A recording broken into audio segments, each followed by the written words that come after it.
You political science और ये पहला चैप्टर है कोल्ड वॉर एरा।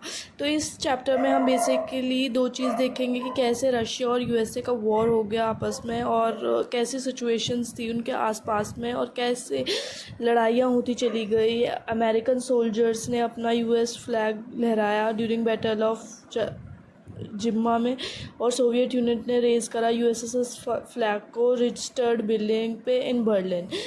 ये मेजर इवेंट हुए। उसके बाद में नैम जो थी उसमें पार्टिसिपेट किया इंडिया ने, नॉन अलाइनमेंट मूवमेंट का किस तरह से पार्ट बनी।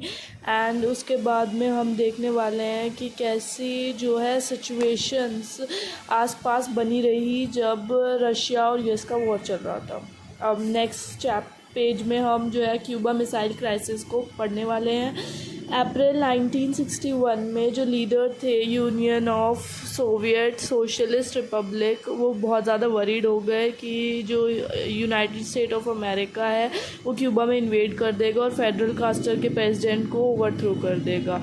और जो निकिता खुर्शीव थे उस टाइम लीडर थे सोवियत यूनियन के, जिन्होंने डिसाइड किया कि वो कन्वर्ट करेंगे क्यूबा को रशियन बेस में। और इस वजह से ही दोनों के बीच में बहुत ज़्यादा लड़ाई होती चली गई। और तुम देख सकते हो मैप में भी गिवन है कि क्यूबा लोकेटेड है और अमेरिका के पास से, इसलिए अमेरिका को बहुत ज़्यादा डर चढ़ गया कि कहीं उसको ये कन्फ्लिक्ट फेस ना करनी पड़ जाए। क्यूबा मिसाइल क्राइसिस एक हाईएस्ट पॉइंट था जिसको हम कोल्ड वॉर कह सकते हैं। कोल्ड वॉर एक कंपटीशन था, एक टेंशन थी जो हेल्ड हो गई थी यूएस और रशिया के बीच में। There were war in various regions with the two powers and their allies involved in warfare. Cold war was not a simply of matter of power. ये राइवलरी का मैटर नहीं था सिर्फ, ये एक मिलिट्री अलायंस जो थी, इन्होंने ग्रुप्स को डिवाइड कर दिया था रशिया और अमेरिका ने कि जो रशिया है उससे कैसे ज़्यादा पावरफुल है अमेरिका से। फिर what is cold war. Cold war में हम देखेंगे कि कैसे 1945 में allied force led by the US, Soviet Union, Britain and France ने कैसे डिफीट करा एक्सेस पावर को। और एक्सेस पावर में कौन कौन थी? जर्मनी, इटली और जापान।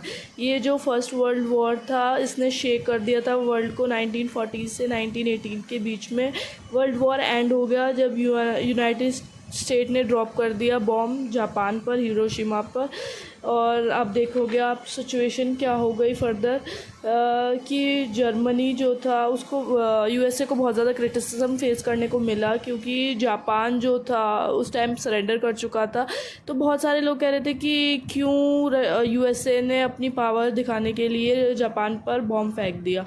और उसके जो सपोर्टर थे वो कह रहे थे कि नहीं, बहुत ज़्यादा ज़रूरत थी उस टाइम बॉम्ब फेंकने की। ये जो इवेंट है न्यूक्लियर वॉर का, बोथ साइड विल बी बहुत ज़्यादा हार्मफुल हो सकता था, पर दोनों ही गुटों ने आपस में जो है समझौता कर लिया। और ये जो है एक वॉर ऑफ डिटरेंस भी कहा जाता है, भय का शासन, क्योंकि यहाँ पे बहुत ज़्यादा लड़ाई होती चली गई दोनों ही पावर्स के बीच में, चाहे वो यूएस हो चाहे वो यूएसएसआर हो। तुम देख सकते हो कि जो मेन मिलिट्री फीचर है कोल्ड वॉर में। अब उसके बाद में इमर्जेंस हुआ दो पावर ब्लॉक्स का, ठीक है। दो पावर ब्लॉक निकल के आई सामने जो कि थी यूएसए एंड रशिया। यहाँ पे क्या हुआ कि और इस तरह से जो दोनों पावर थी, इमर्जेंस हुआ टू पावर ब्लॉक का। द स्मॉलर स्टेट जो है वो अलाइज करने लगे, कुछ यूएसए के साथ, कुछ जो है यूएस के साथ मिल गए। और यूएस के साथ जो मिले उन्हें वेस्टर्न यूरोपियन कंट्रीज़ कहा गया एंड ईस्टर्न यूरोप ज्वाइन कर लिया सोवियत कैंप ने। That is why they were called the westerns and the eastern alliance. तो टू पावर्स जो थी। और इसके बाद में जो वेस्टर्न अलायंस थी उन्होंने जो है नॉन अटलांटिक ट्रीटी जो कि एग्जिस्टेंस में आई अप्रैल 1949 को। It was an association of 12 state which declare the armed attack on any one of them in Europe और north America which was regarded as an attack on all of them. फिर जो western alliance थे उन्होंने Warsaw pact बनाया रशिया में, Soviet Union में in 1955 and इसके प्रिंसिपल फंक्शन क्या थे? काउंटर करना नाटो के फोर्स को यूरोप में। फाइनली मैं यहाँ पे एंड करती हूँ वीडियो को। अगर आपको अच्छा लगे तो लाइक करें और कमेंट करें।